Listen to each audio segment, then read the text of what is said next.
Welcome back to Mama Mystery. I am your host, Kelly. And I am your co-host, Austin. So today is going to be kind of a mixture of a headlines episode and just a regular episode, because it started out as just a headlines episode, but then I kind of got carried away and I wrote 8 pages on one. What the hell? I did not know this. Don't yell. I did not know this. Yeah. So we are talking about one story and one story only today. So this is the headlines. Yeah, but we're only talking about one story, and it's not going to have a happy ending. So that's why I'm like, it's kind of a mix. So this isn't headlines. Yeah, I don't know what it is. It's an episode, okay? You're welcome. Let's go, babe. Okay, so we're talking about Lindsay Clancy. And we've been following this case little by little. We don't have an episode dedicated solely to this story until now, but we've talked about it in every headlines episode so far. So Lindsay Clancy, if you don't already know, is the mom charged with murdering her 3 kids on January 24th. The first time we reported on this story, the little baby, Callan, was clinging to life, but he unfortunately passed away. This week, Lindsay had her arraignment, which is when the prosecuting attorney goes before the judge to formally declare the charges against the defendant. And this is usually where the defendant enters their plea as well. And in this case, Lindsay Clancy is pleading not guilty. And I believe her attorney is going to shoot for an insanity defense because of all the medications that she was prescribed for her postpartum depression. So Lindsay appeared in court via Zoom from a hospital bed, and she was wearing a neck brace and a blue face mask. And right off the bat, Assistant District Attorney Jennifer Sprague claimed that Lindsay Clancy was of sound mind and that she knew exactly what she was doing when she, quote, created the situation, unquote, to kill her 3 children. She said, quote, using an erasable whiteboard because she was still temporarily intubated, one of the first questions that Lindsay Clancy asked was, do I need an attorney? She knew that she had murdered her children, and she had the clarity, focus, and mental acumen to focus on protecting her own rights and interests, end quote. So Jennifer Sprague then elaborated on some of the details from that horrible day, and I want to point out why context is important here. So Jennifer Sprague said one of the first rather than the first. So she says it in that way to make you think, oh, the very first thing when she woke up was that she's worried about needing an attorney. But I think that's a clever wordplay because we don't know that. How do we know her first question wasn't, are the kids okay? How do we know for sure that she woke up knowing exactly what happened and wasn't told what happened before she asked that question about needing a lawyer? We don't know at this point. Mm-hmm. Speculation. Yes. But prosecuting attorneys have a job where they have to prove guilt, and they are going to do that by relaying the facts with or without much context in a way that evokes emotion or assumption leading you to believe someone is guilty. So I want you to keep that in mind and pay close attention to the words that are used because words are important. I'm like a stickler on words. You know that. Mm-hmm. You're good with them. Thank you. So on January 1st, Lindsay checked herself into the McLean Hospital for mental health treatment. She stayed until January 5th and ever since has been prescribed a ridiculous amount of medications, including Prozac, Ambien, Zoloft, Trazodone, Seroquel, amitriptyline, Remeron, Valium, Klonopin, Ativan, and Lamictal. All of these medications were prescribed after her last child, Callan, was born, but her attorney pointed out that these were prescribed between October and January. She may not have been on all of these at once, but I do know she was on at least 3 or 4 of these at the time of the murders. We don't know which ones, and we don't know how long she was off of medication, or if she even was before starting another. We don't know how they overlapped. It's way overkill, though. For sure. Regardless. Thank you. And just in case you don't know, because we're live on TikTok right now. This is my husband, and we have not talked about this case. So some of you who follow me on TikTok already have seen some of my videos, and you kind of know how I feel about it. We've talked about it a little bit, but we have not talked about it. And so when we get on a podcast together, I tell him stories, and he's going to give a genuine reaction because he's never heard about it. I'm clueless to all of this stuff and really not a true crime fan, but Kelly's made me appreciate it. Thank you. Yeah. I'm glad. In a So- sick way. Like Yeah. all you sick people like this. Yeah, but you're slowly becoming one of us. So anyway, we don't know how long she was off of medication or if she even was before starting another. She did, however, detail in her journal that she had difficulties with each medication and that when she had difficulties with the medication, her doctor would either have her stop it cold turkey or wean off of it and start a new one. So we don't know, again, which ones were stopped, which ones were overlapped. Now, these are powerful mind-altering drugs with really scary side effects, including but not limited to. And I did my research on these medications and I kind of just listed them and they all have similar side effects.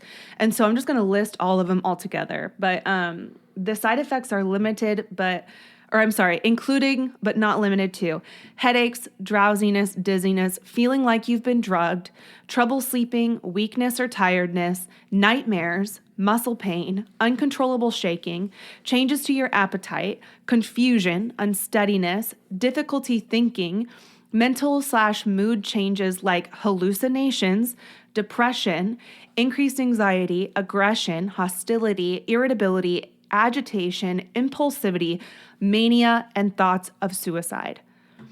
And not to mention, when you're mixing some of these together, or they aren't completely out of your system before you start a new one, it can have some really dangerous consequences. Which most of those drugs have very long half-lives. Mm-hmm. Well, at least long, when I say very long, at least long enough that it's 24, 48 hours, 12 hours. So the chances are they're all getting mixed. Mm-hmm. So, and she was also seeing different doctors. And so I know some of you might come on and argue that, a doctor would know that and they wouldn't prescribe a medication overlapping with another. Well, she was seeing different doctors for this. She was seeing a psychiatrist. She was seeing her normal doctor. So we don't know what the communication was between them. There's a lot we don't know. At the end of the day, that's basically the gist of this entire episode and story, is that there's a lot we still don't know. So regardless, these medications can have dangerous consequences. So I made a post about this on Instagram, and in some of the comments, women were commenting that they had a very hard time with just one or two of these drugs, and that the effects they experienced were so scary. So imagine being sick on top of being prescribed these medications that aren't working and maybe even creating more side effects. It's just a recipe for disaster. So that being said, the assistant prosecuting attorney said that in the days before the incident, she was behaving normally and that she kept a note in her phone where she tracked her mood and recorded having, quote, slight postpartum anxiety. They also touched on an excerpt from her journal on October 25th, where she admitted so the prosecuting attorney basically summarized it for her to say, I resent my older children, without the full context of exactly what the journal entry said, which I feel like is misleading. But in the journal entry, she says, quote, I think I sort of resent my other children because they prevent me from treating Cal like my first baby. And I know that's not fair to them. I know it rubs off on them, so we had a pretty rough evening. I want to feel love and connection with all of my kids, end quote. And I'm going to touch on this later, so stay with me. But just to continue the timeline, on the day of the murders, Patrick Clancy told police it had been one of her best days, that she was smiling and happy, and there was no indication that she was going to harm the kids. No one described her as acting like a zombie in the days leading up to the murders or on the day of the murders. So that is pointed out by the prosecuting attorney. At 4:02 p.m., Lindsay used her phone to search for kids' Miralax because she had taken, I think it was Cora, to the doctors that day, to the pediatrician. They had an appointment. So she was looking up kids' Miralax. Then at 4:13 p.m., she searched for Takeout 3V, which is a local restaurant, and she used Google Maps to figure out how long it would take to get from their home to the restaurant, just directions. The prosecution alleges that this shows she planned the murders because she wanted to know how much time she'd have to kill her kids and then herself. So they're alleging that this proves she was planning. That's a huge assumption. Thank you.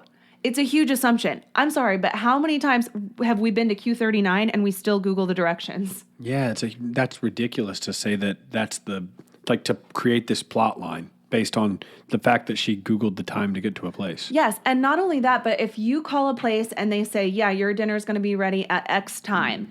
Okay, so maybe I'll Google the directions to see how long it's going to take me to actually get there, because I don't know for sure. All the time, yes. And then I want to make sure I get there on time. Like, I don't think that's proving that she planned this. I don't think that by itself proves she planned this. So anyway, she uses Google Maps to figure out how long it'll take to get there. At 4:53, 40 minutes later, she texted Patrick, quote, "Any chance you want to do takeout from 3V? I didn't cook anything. It's been a long day," end quote. So this conflicts with the prosecuting attorney saying, you know, she was smiling and happy and there was no indication that she was going to harm the kids. Like, I don't think this is indicating she's going to harm the kids, but saying it's been a long day is like, yeah, she's tired. It's a normal occurrence for a mom who's been at home all day with 3 or 4 kids. That too. So at 5:10 p.m., she called the restaurant to order the food, and then she texted Patrick, Pedialyte liquid stool softener, because he planned on stopping at a CVS before going to the restaurant. Again, maybe she Googled the directions to see if he'd have time to go to CVS before or after. Regardless, it doesn't prove she planned anything. It doesn't mean anything. I agree. 17 minutes later at 5:32 p.m., Patrick walks into the CVS about 2 miles away. He calls Lindsay and she doesn't answer, but she calls him back a minute later to confirm the medication. Patrick told police that the call seemed normal, but that it sounded like she was in the middle of something. So the prosecuting attorney announces this essentially, and of course the prosecution wants you to believe that she was in the middle of something. She was probably in the middle of strangling her kids at that very moment. Again, assumption. Mm-hmm. At 5:37 p.m., Patrick leaves the CVS. At 5:54 p.m., he arrives at 3V, picks up the order within a minute, and leaves. So at 6:09 p.m., Patrick gets home, and when he goes into the house, the first thing he notices is that it's very quiet. He goes upstairs and finds blood in the master bedroom, and he realizes that Lindsay has jumped out of their second-story window and landed in the backyard. Holy shit. At 6:11, Patrick calls 911 to report that Lindsay attempted suicide, and Lindsay can be heard saying, quote, "I tried to kill myself and jumped out the window," end quote. She had cuts on her neck and her wrists, and then he asked her where the kids are, and she tells him they're in the basement. So he goes into the basement and he finds Cora, Dawson, and Callan. All of them are on the floor with exercise bands around their neck. Oh, I just got goosebumps. I know. It's awful. That is freaking, like, heartbreaking. Mm-hmm. This has been on my mind for days, like since I heard about it, I think. And it keeps replaying in my head. I cannot shake it from my mind. So at 7:28 p.m., both Cora and Dawson were pronounced dead at the hospital. They were able to regain a pulse from Callan, but at the time he had no brain activity, and he ended up passing a few days later. Lindsay was also taken to the hospital and underwent emergency surgery. She ended up breaking multiple ribs, bones in her neck, and she suffered from I can't tell if they said C5 or T5, and C6 or T6 spinal cord transection. I'm not a doctor, so I don't know what these things mean. But she is not expected to regain meaningful function below her belly button, so she is paralyzed. The prosecuting attorney said that at any point during this attack on her children, Lindsay could have changed her mind because it takes at least 1 minute to render someone unconscious from strangulation and about 3 to 4 minutes to actually take their life. But we don't know if she held the exercise band in place for that entire time or if she just tied it so tight she could have left it there. Like, there's still so much we don't know, and I'm not trying to make light of what she did. I'm just saying there's a lot we don't know, and I think it's important. Thank you for clarifying. It's T5 and T6. Sorry, I thought I heard them say C on the arraignment video, but the guy was kind of hard to understand.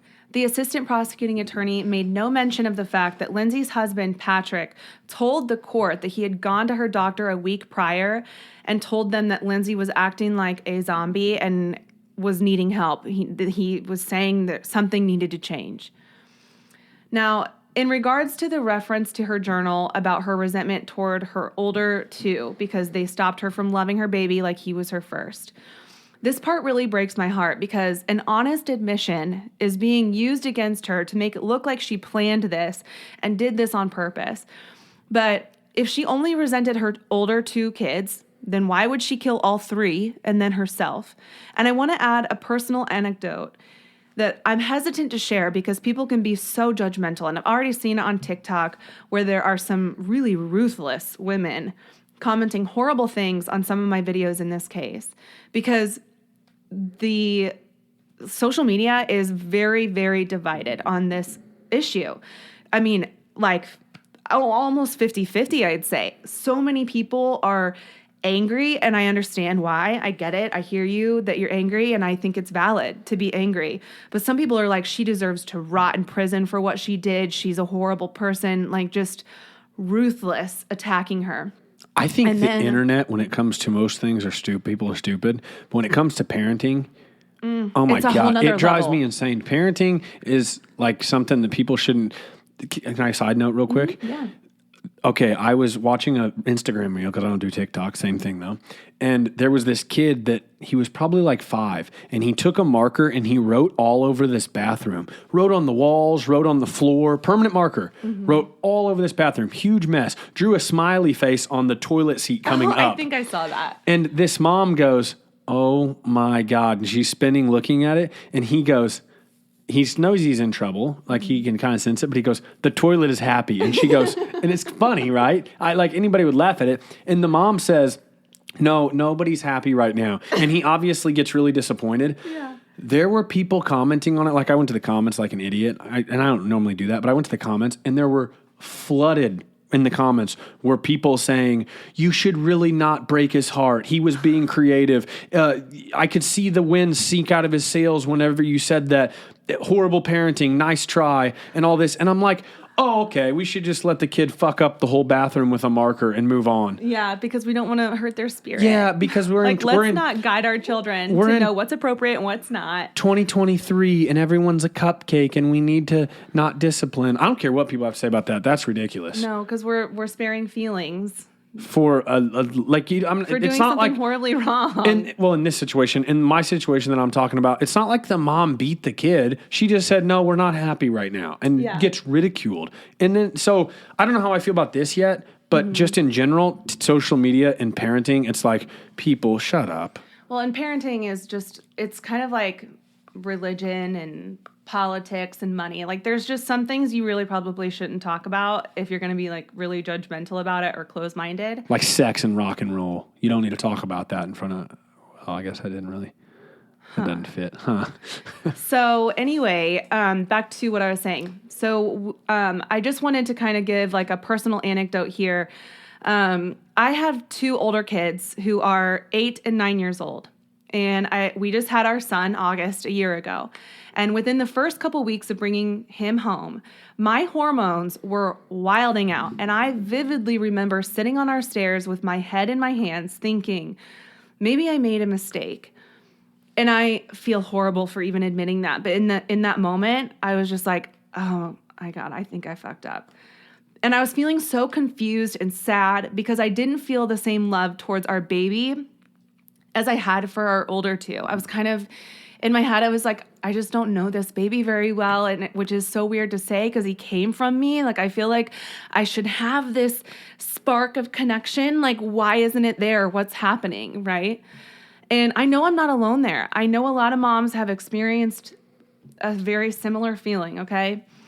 And, you know, I had 2 older kids who were so used to having me as their mom for nearly a decade, all to themselves, but I share custody of them with their dad. So my time with them is actually limited. And I felt so much unrelenting, heavy guilt about the fact that now I have this baby who not only is going to distract me from my 2 oldest, but is also going to get way more time with me than they do. And I felt like the world's absolute worst mother, that I was having these feelings of resentment or guilt, like I had made a mistake. And I never told a soul besides my husband because I was so afraid of what people would think of me. And now here I am telling whoever listens to this show or whoever is watching on TikTok, but I think it's important to speak out because now I am better. And, you know, I also want to point out that there were like other moments where I felt a little bit scared because I was so anxious. Like I do take Zoloft. And so, you know, I was still taking that regularly, but I was still feeling such extreme anxiety. And there was one day where I remember driving home with August and he was crying. And there's something about having a baby in the backseat, just crying, screaming, crying, and there's nothing you can do about it that's like torture. It almost feels like, man, this should be how they like treat, you know, like prisoners when they're trying to get information out of them. Like this would drive me to just do whatever I could. Like I've just become so desperate in that moment. And I got home and I set August and he was in his car seat, but I set him in the laundry room, which is like a big room, but I set him in the laundry room and I shut the door and I went into the kitchen and I just screamed. And like, I'll never forget that moment because I felt horrible afterwards. And I didn't even tell you. Mm-hmm. This is the first time I've heard this. I didn't even tell you because I was afraid in that moment that you might not trust me to be alone with August. This is something that moms struggle with. You know, you've just had a baby. You have this horrible hormonal shift happening. Some people don't have an easy birth. They might experience a tear or an emergency C-section or, God forbid, like almost lose their own life from blood loss. Like birth is traumatic in itself. It's a huge life-changing event. And then, you know, you bring this baby home, you're not sleeping. You feel like your world has just been rocked. Nothing is normal. Nothing is as it was before. And you have to try to adjust to that. And like, maybe you have help, but maybe you don't. My mom has passed away, so I didn't have my mom around, and I'm really bad at asking for help because I'm just like a independent person. And so I'm not good at asking for help. But there were moments where I texted someone who was like a mom to me, and I said, you have to come over and help me because I'm struggling. But, you know, the sad thing here is that moms don't speak out on this, and they are hesitant to share this because of moms on social media who will make them feel badly about it and who will make them feel like they're not equipped to be a mother or that, you know, people should be worrying for their children. And then God forbid it gets to a point like this, you know, where this woman, Lindsay Clancy, was struggling. She was trying to get help. She had checked herself into a psychiatric facility. She was taking the medications as prescribed. She wanted help. Patrick, her husband, wanted her to have help, but nothing was working. So like, what's the difference between Lindsay Clancy and I? Like, she was pushed a little further. Her mental illness was worse than what I was experiencing, but like, who's to say I couldn't have suffered from the same thing? It could have happened to any mother. So when Lindsay confided to her diary that she was having feelings of resentment towards her kids, and now that's being used against her as proof of motive, it makes me sad for any mom who has had those same or similar feelings but never experienced psychosis. So Lindsay's attorney said that he submitted to the court nearly 50 letters from doctors, friends, and family members, people who knew her better than any of us who are talking about this case, either on here or on social media. These are the people who know her. Shouldn't they have some weight in their opinions? They're all affirming Lindsay as an incredible mother, wife, and nurse. And her attorney also said that he has received messages from around the world from medical professionals and other mothers sharing their struggles with postpartum mental illness. And if these people believe in the good in Lindsay, why shouldn't we? I understand she did something horrible, okay? I'm not saying she didn't. She did. She did something absolutely horrific. And my heart breaks for those kids and breaks for her husband. But I just don't believe in my gut that she did this on purpose with a clear mind. I think she was over-medicated and very ill. And I believe she tried to get help, and her husband was trying to help her as well. Explain real quick to me psychosis I'm in this glad situation. you said that because I actually Googled it.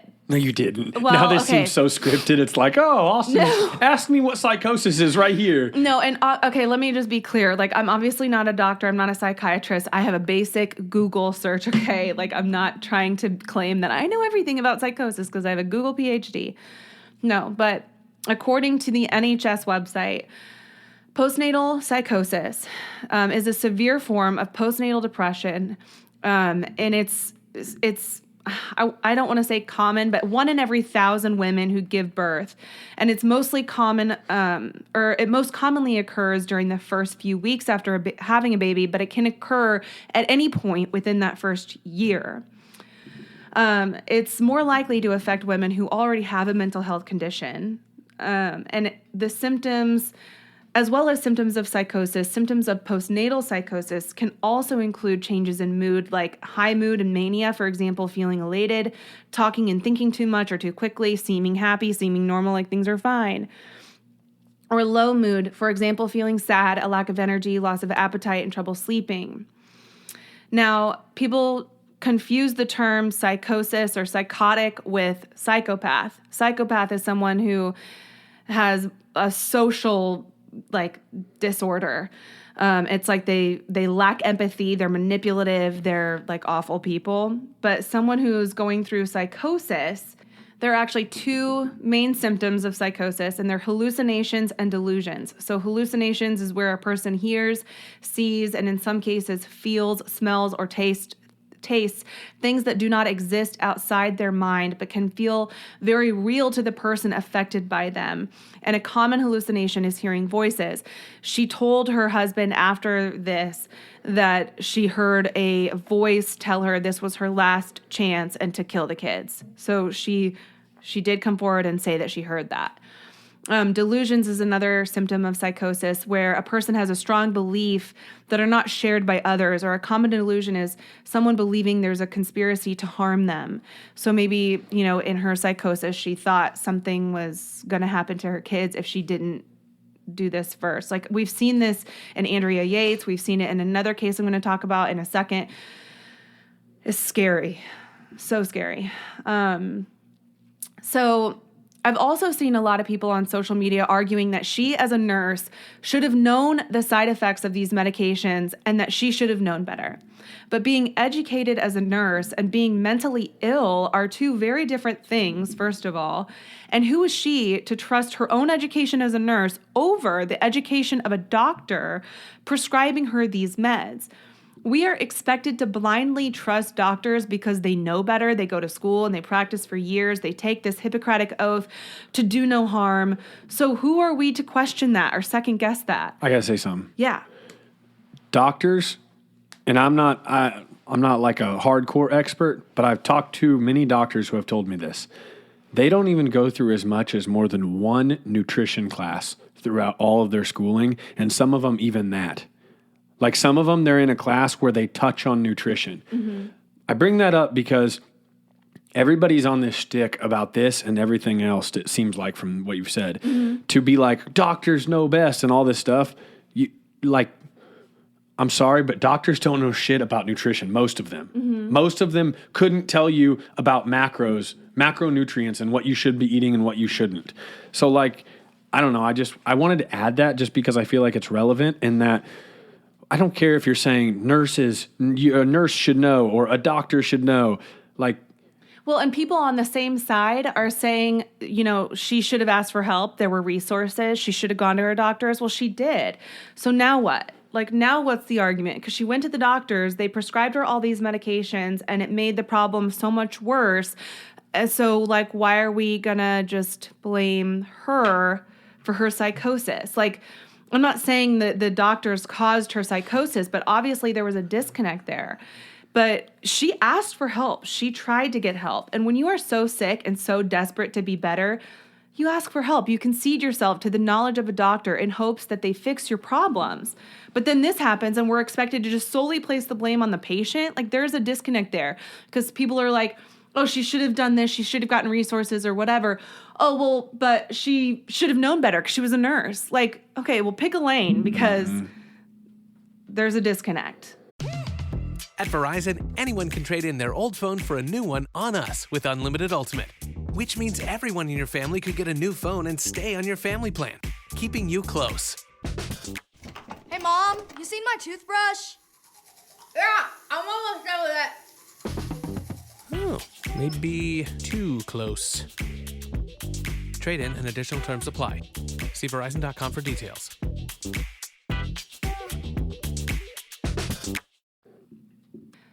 So one maternal child health nurse who worked with Lindsay said the healthcare model has failed families like the Clancys and was shocked at how many medications the mother had been prescribed. She said, quote, "We do very little to concretely help a mother who is suffering with postpartum depression, and when it comes to postpartum psychosis, we fail completely."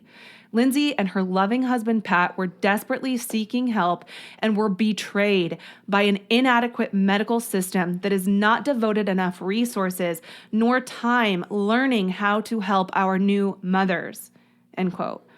So another personal anecdote here that I know a lot of moms will relate to, the fact that you can have these weekly checkups, week after week, like you go month to month and you go every 2 weeks, then you go week to week until the baby is born. And then you have the baby and they're like, okay, we'll see you in 6 weeks. Or maybe not. If you don't show up, we won't even call you. Like, They don't even check up.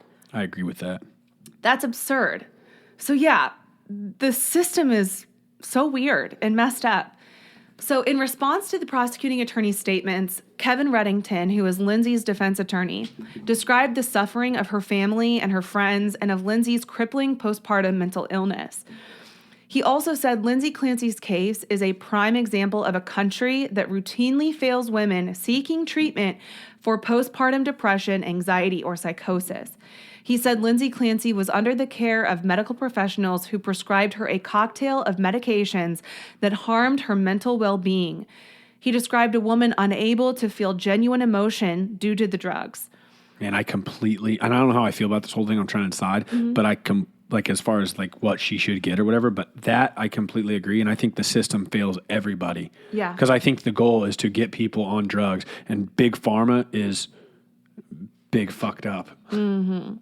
He said, quote, "Our society fails miserably in treating women with postpartum depression or even postpartum psychosis. It's medicate, medicate, medicate, take the pills and see if that works. If it doesn't, increase the dose," end quote. I mean, yeah, that's exactly how it goes for a lot of people. And if you have a great doctor, thank your lucky stars. But I had a doctor once who I told I was struggling because I was pregnant with Kennedy. And I was like 9 months pregnant with Kennedy, and my mom died unexpectedly. I was in an awful car accident on our way to her funeral, and I was pregnant, and I had a 1-year-old. Not even a 1-year-old. He wasn't even 1 yet. And the doctor said, wait for it. He said, "I think you could benefit from just taking a nap." I wanted to just punch him in the throat and say, "You fucking take a nap. I need some help. I need something to help me. I cannot stop crying and being sad, and I am struggling. I need something to like take the edge off because this is not working." So that's the exact opposite approach as what was happening with this chick, which was inconsistent. More. Yeah, it's inconsistent. So I did eventually get on Zoloft because of another doctor who I just love. I will go to him forever because he listens and he gets it, but he is a unicorn type of doctor because not all of them are like that. But I took a poll on Instagram because many of my followers on there are mothers. And Mama Mystery. Mama Mystery. And I wanted to know how many mothers believed that they suffered from postpartum depression but never got diagnosed because I guess some people are saying that she was never officially diagnosed with postpartum depression, that she was diagnosed with generalized anxiety disorder. Well, I wanted to know how many mothers believed they suffered from postpartum depression but never got diagnosed. 49% said they suffered from postpartum depression but were never diagnosed. 15% said they were diagnosed, and 36% said that they had never experienced postpartum depression. So already you see almost 65% of mothers struggled with depression after having a baby. 65%. The other 35%, 36% never experienced it. Thank God. But that's a huge number. Mm-hmm. So for anyone arguing that she was never formally diagnosed because the prosecuting attorney said something along those lines, I strongly beg to differ. She was suffering. She knew it. Her family knew it. Her husband knew it. And her doctors knew it. Her coworkers knew it because she had to take a leave from work. The official label means nothing to me, especially when you see it in this poll that nearly half of the voters struggled with it and went undiagnosed. The other half were either diagnosed or never experienced it. That speaks volumes to me. So Judge John Canavan did not set a bail amount, but ordered her to stay in the hospital where she's being treated and any medical facility she's transferred to upon her release from the hospital.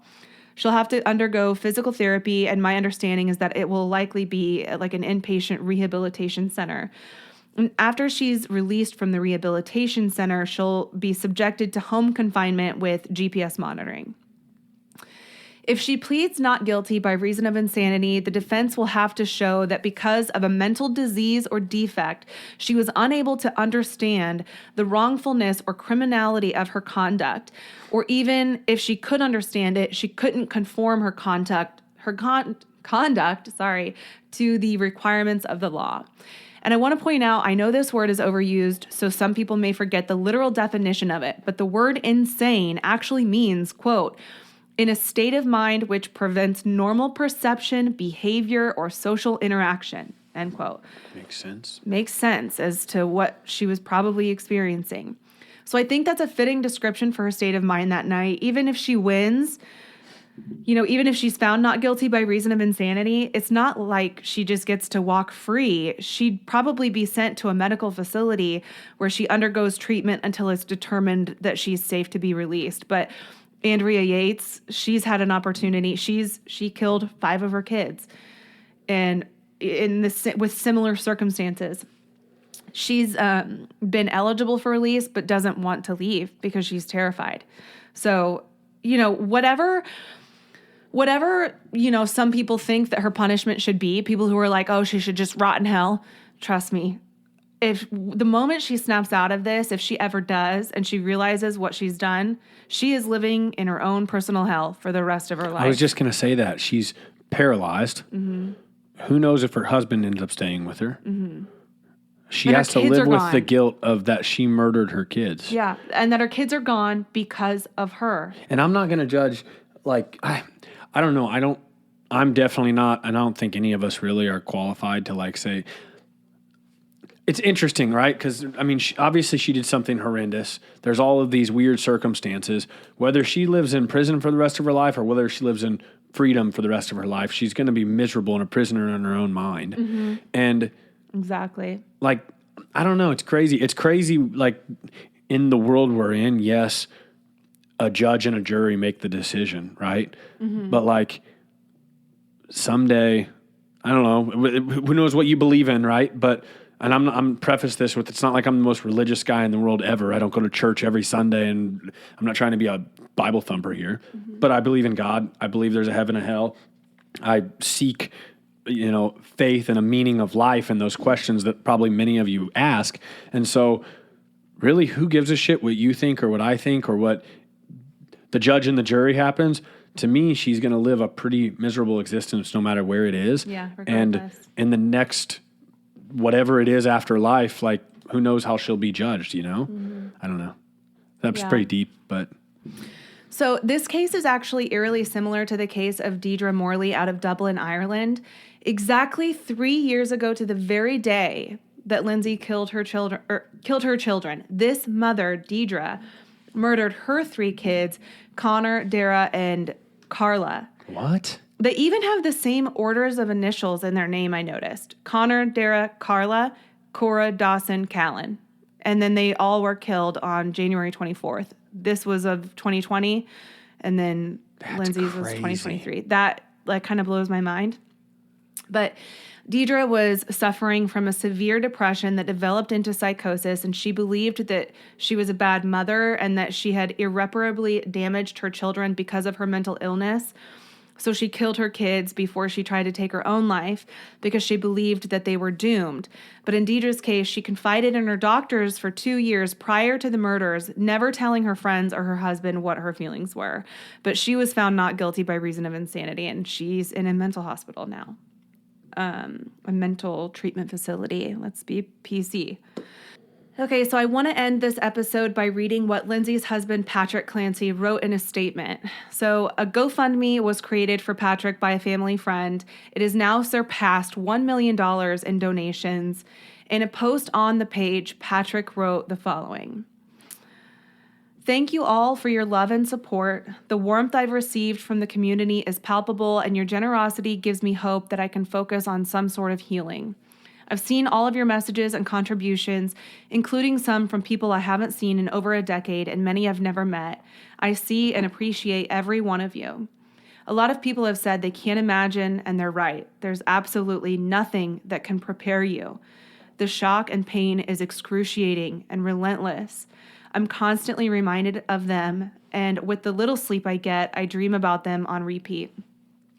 Any parent knows it's impossible to understand how much you will love your kids until you have them. The same goes for understanding the devastation of losing them. Cora, Dawson, and Callan were the essence of my life, and I'm completely lost without them. My family was the best thing that ever happened to me. I took so much pride in being Lindsay's husband and a dad to Cora, Dawson, and Callan. I always reminded myself that each day with them was a new gift. Callan usually woke up first and would rest his head on my shoulder for a few minutes as he adjusted to morning. Dawson typically sang or spoke his thoughts out loud for a while before we would go get him. Cora was a big girl and would simply walk downstairs. I can still vividly picture her coming into the living room each morning with her hair in a mess, smile on her face. We always started our days together reading books, cuddling up on the couch, and playing with magnet tiles. I loved taking them places, whether it was scooting at Chandler Elementary, vacation, skiing, out on the boat, or to Duxbury Beach, one of our favorite places on earth. They gave me purpose, and I never took that for granted. There is now a massive void where that purpose once was. Cora had an infectious laugh and was stunningly beautiful. She was the cautious one, but it was really because she was so caring. She used to say she wanted to be a doctor and a mama when she grew up, and she would practice by giving Callan checkups. If she was leaving the house to go somewhere, she would pick someone to take care of Caroline and Charlotte, her baby dolls. She had all the doll accessories available, so her sitters were well equipped. Before she turned 2, she was already wrapping them in perfect swaddles. We would tell her she's such a good little mama. She loved all babies, both real and pretend. She loved sloths, unicorns, tea parties, going to lunch with Nana and Grandpa, and giving presents to people. She knew everything about princesses, her favorite being Sophia the First. She truly loved her brothers and us and said it often in her sweet voice. We did a lot of father-daughter activities together, like skiing and visiting San Francisco or just talking. I loved her, my firstborn, so much. Dawson had beautiful, bold brown eyes that beamed with friendship. He was naturally humorous and generous beyond the norm of a typical toddler, always willing to share his toys with others. For all the love he received, he always gave back more. His best quality was his pure kindness. He loved trucks, tractors, dinosaurs, Paw Patrol, worker guys, and being outside. He was adventurous and mischievous and enjoyed causing trouble, which he typically found hilarious. He was also remarkably smart. We always said if we didn't save enough for retirement, it'll be okay. We'll just live in Dawson's guest house. He would hug me tighter than most adults, and every night he told me in consistent words at bedtime without fail, "Good night, Dada, I love you." We had a special bond from day one. He was my buddy, my first boy, and truly a gift. Callan was our easygoing child. I always said it was because he was the third child. He had to adapt, and he did easily. He was born with hardly any fuss and was by far our best sleeper. He was just an incredibly happy and vibrant baby, constantly smiling. Our nickname for him was Happy Callan. He was sitting on his own, and you could tell he was enjoying his growing independence as he would grab any object within reach. Sometimes he joined my Microsoft calls in the background, playing in his jumpy. I would keep my camera on, too proud to leave it off. He started saying Dada whenever I walked in the room. The last moment we had together was our routine. I would come up from my office at the end of the day and swing him between my legs while he laughed and smiled. If I was ever having a bad day, Callan always knew how to heal me. Perhaps that's why he held on a little longer, to spare me whatever pain he could. As excruciating as it was, I was fortunate and grateful to feel his warmth until his very last moment. Faith is my only hope of believing he felt mine. Callan died with enormous courage despite being so little. Maybe it was his way of demonstrating what I need to do to press forward. I'll always try to draw inspiration from him, and he'll always be my little hero. I want to share some thoughts about Lindsay. She's recently been portrayed largely by people who have never met her and never knew who the real Lindsay was. Our marriage was wonderful and diametrically grew stronger as her condition rapidly worsened. I took as much pride in being her husband as I did in being a father and felt persistently lucky to have her in my life. I still remember the very moment I first laid eyes on her and can recall how overcome I was with the kind of love at first sight you only see in movies. It really didn't take long before I was certain I wanted to marry her. We said I love you to each other multiple times daily as if it were a reflex. We habitually started every morning with a passionate hug, yielding a sigh of relief like we had just received the perfect medicine. If too much time had passed without a hug, she'd look at me and ask, "Did you forget?" We mutually understood the reality that people can have bad days, but we stuck to the rule that when one of us got lost, the other was always there to bring them home, always.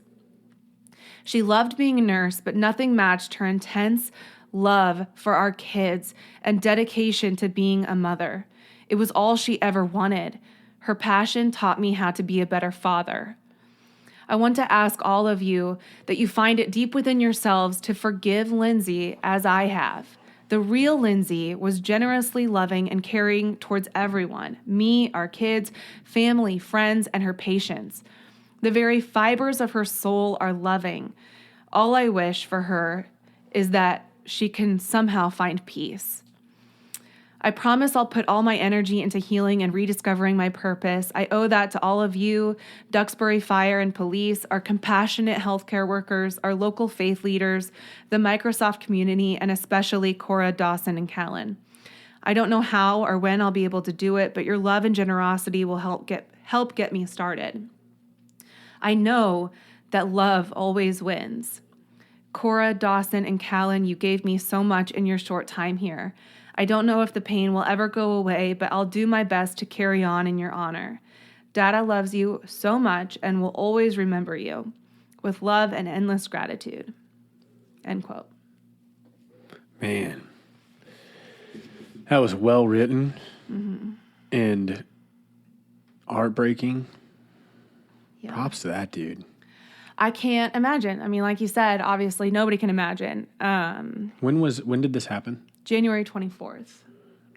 Man, so Like 2 weeks ago. yeah, and he's already, like he says, I forgive her, and I mean, it speaks volumes of what he says about her, in my opinion.